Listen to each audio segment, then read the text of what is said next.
Welcome to be detail. दोस्तों आज की वीडियो में बात करेंगे उत्तराखंड नंदा गौरव फॉर्म 2025 के बारे में। किस वेबसाइट से फॉर्म अप्लाई कर सकते हैं, अप्लाई करने से पहले आपके पास क्या क्या डॉक्यूमेंट होना चाहिए, इसकी कंप्लीट जानकारी आपको इस वीडियो में देने का प्रयास करेंगे। उत्तराखंड महिला सशक्तिकरण एवं बाल विकास विभाग द्वारा 2 अगस्त 2025 को ऑफिशियल नोटिफिकेशन रिलीज कर दी गए।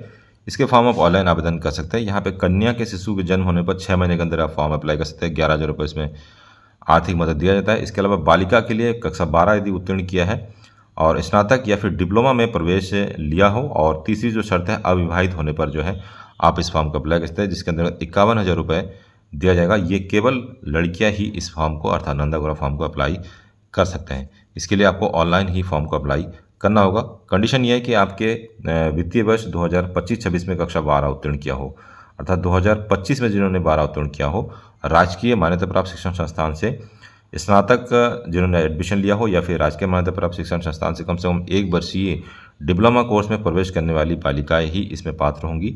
फॉर्म 30 नवंबर 2025 तक आप ऑनलाइन पोर्टल से nandagaurauk.in से जो है वेबसाइट से अप्लाई कर सकते हैं। अगर फॉर्म को अप्लाई करने के लिए क्या क्या डॉक्यूमेंट चाहिए, तो सबसे पहले आपको नवीनतम पासपोर्ट साइज फोटो चाहिए होगा, छात्र का हस्ताक्षर, माता पिता के अभिभावक के हस्ताक्षर चाहिए होगा, हाई स्कूल का प्रमाण पत्र और कक्षा 12वीं उत्तीर्ण का अंक पत्र प्रमाण पत्र जो कि इकट्ठा आपको मिलता है। इसके अलावा यदि आपने राष्ट्रीय मुक्त विश्वविद्यालय या फिर अन्य शिक्षण संस्थान से 12वीं उत्तीर्ण की है, तो आवेदिका द्वारा स्वप्रमाणित अंक पत्र की छायाप्रति आपको इसमें लगाना होगा।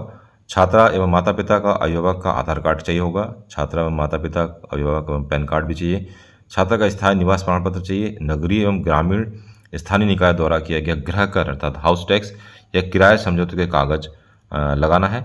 यदि उपलब्ध नहीं है तो उस स्थिति में गृह कर न देने का प्रमाण पत्र आपको ग्राम प्रधान या फिर पार्षद द्वारा बनवाना होगा। तो मैक्सिमम जो कंडीशन है जो उसमें आपको अपने प्रधान से आपको ये कागज़ लिखवाना होगा और उसको अपलोड करना होगा। आय प्रमाण पत्र की आवश्यकता है यहाँ पर, और परिवार रजिस्ट्री की नकल की आवश्यकता पड़ेगी। इसमें बालिका का नाम राशन कार्ड में अंकित होना अनिवार्य है।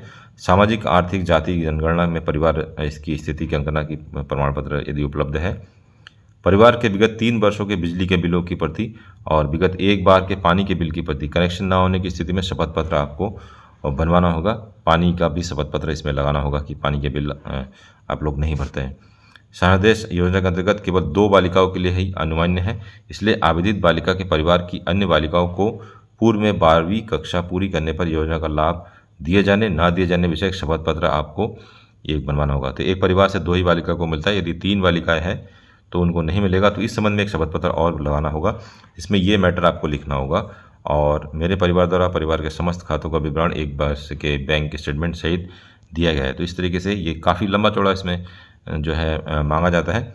लाभार्थी बालिका के बैंक पासबुक की छाया प्रति और परिवार के समस्त सदस्य, जितने भी सदस्य हैं उनके समस्त सदस्यों के बैंक पासबुक की प्रति विगत 1 वर्ष के बैंक स्टेटमेंट से के प्रति जो है आपको लगाना होगा। तो माता पिता और यदि भाई है तो उनका भी बैंक स्टेटमेंट का जो PDF है या वो भी आपको यहाँ पे देना होगा। उच्च शिक्षा में दाखिल के पूर्ण अभिलेखों की प्रति, यदि आपका एडमिशन हो चुका है डिग्री कॉलेज में, तो वो एडमिशन का जो प्रोसेस है उसका एक प्रमाण पत्र आपको लगाना होगा कि आपने एडमिशन ले लिया है।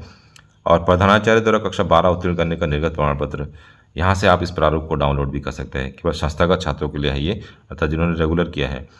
यदि कोई ऐसा स्टूडेंट है जिसने राष्ट्रीय मुक्त विश्वविद्यालय या अन्य शिक्षण संस्थान से 12वीं उत्तीर्ण किया है, तो स्वप्रमाणित अंक पत्र की छायाप्रति लगाएंगे। प्लस निजी विद्यालयों के छात्राओं के लिए RTE का पंजीकरण के लिए यहाँ पे आप प्रमाण पत्र डाउनलोड करेंगे और उसको भी विद्यालय से जो है प्रमाणित करवाएंगे। तो यहाँ पे RTE का मतलब है, RTE जहाँ तक मेरी जानकारी उत्तराखंड में केवल 1 से लेकर 8 तक के बच्चों को RTE के अंतर्गत एडमिशन मिलता है। लेकिन यहाँ पे RTE के अंतर्गत एक ऑप्शन दे रखा है कि प्राइवेट स्कूलों में यदि RTE के अंतर्गत किसी ने पढ़ा है तो इसकी जो संख्या होगी 0% के आसपास ऐसे बच्चे होंगे, क्योंकि ऐसा नियम उत्तराखंड में है ही नहीं जो प्राइवेट स्कूलों में RTE में कक्षा 12 तक चल रहा हो, क्योंकि 8 तक ही RTE चलता है। तो ये संभव नहीं है कि प्राइवेट स्कूल के बच्चे जिन्होंने इंटरमीडिएट प्राइवेट स्कूल से किया हो या CBSE बोर्ड से किया वो अप्लाई नहीं कर सकते हैं, जहाँ तक मेरी जानकारी। और अधिक जानकारी के लिए आप जो है ब्लॉक डेवलपमेंट ऑफिसर से बात कर सकते हैं या आंगनबाड़ी डिपार्टमेंट से पता कर सकते हैं। आंगनबाड़ी कार्यकर्ता द्वारा प्रदत्त प्रमाण पत्र, इसका प्रारूप भी आपको यहाँ पर डाउनलोड करने का ऑप्शन मिल जाएगा। फॉर्म को अप्लाई करने के लिए आपको यहाँ एक ऑप्शन मिलेगा, नए आवेदक उपयोगकर्ता अभी पंजीकरण करें। इस पर आपको टैप करना होगा। यहाँ पर आपको अपना मोबाइल नंबर और अपना डिस्ट्रिक्ट चुनना होगा। उसके बाद जानकारी दर्ज करके जो है आप फॉर्म भरना स्टार्ट कर सकते हैं।